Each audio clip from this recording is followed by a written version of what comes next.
So there we have it, folks. World RX is finished, at least for the next couple of years. It might be back in 2028, but in this video, in a bit of a one-shot, I want to talk about the final two rounds, the World RX of Türkyie, and because it came up with a bunch of different stories, I didn't actually get a chance to preview it because, well, as I found out just before I was about to do the preview, World RX was being scrapped. But yeah, it was a fascinating weekend.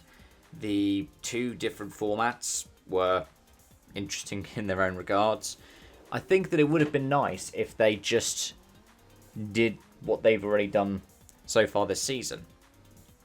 Like, throughout the rest of the season, if they'd had the Euros on the same track as the World RX cars, that would have been good.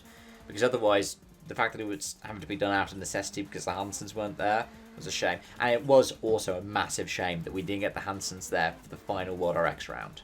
That's going to be a blot in World RX history, right? They were in every single race except the final one.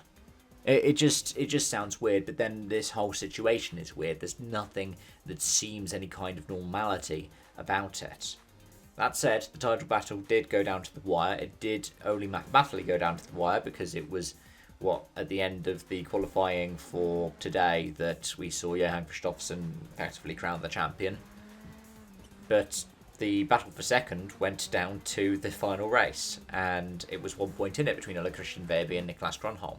Another win for Veby and another win for Kristoffersson on the year in the two different events.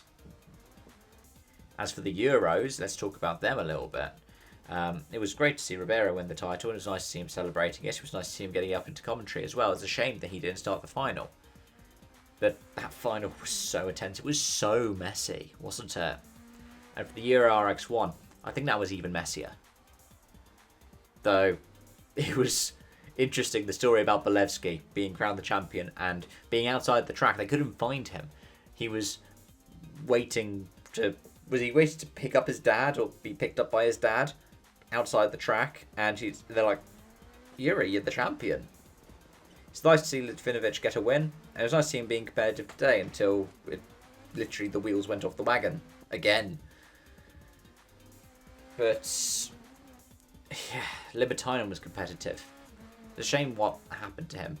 Especially, it was a shame what happened in that final race where he clipped the tyre barrier, flipped over, and was out. The car could still run, but he was out because he brought out a red flag. But overall, it was a nice weekend. It was a nice product. It's a shame that World RX is at an end, though. It's been one of my favourite series to follow. It being behind its own paywall, a separate one to WRC when it got first launched, just meant that I didn't watch those seasons. But yeah, now it's all said and done. I hope the FIA release every race on YouTube. Be nice to have that whole repository there for fans to go through. Elsewhere, Kristoffersson getting his 8th title. I mean, there's every chance that he will sit alone on 8 FIA World Championships at the end of this year, because look at what OJ's doing in the WRC right now. But props to him. He deserves it. He really does deserve it.